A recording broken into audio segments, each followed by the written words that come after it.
की हारी न निकाले जंगला से। हाँ देखिए हमारा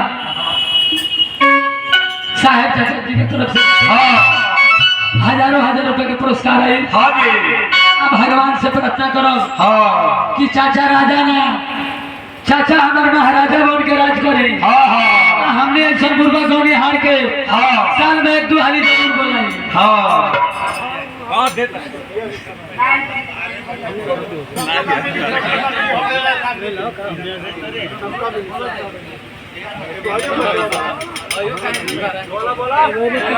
यह देखिए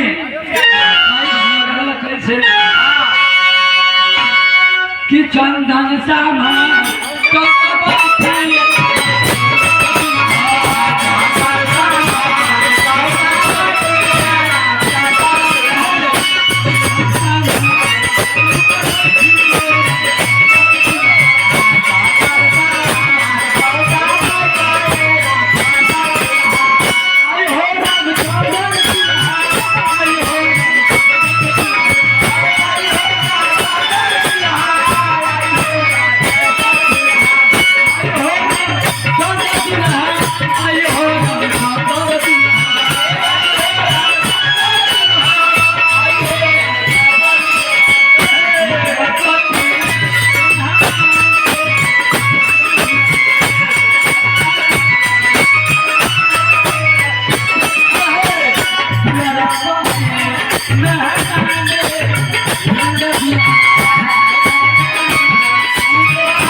भगवान के तिलक चढ़ाता।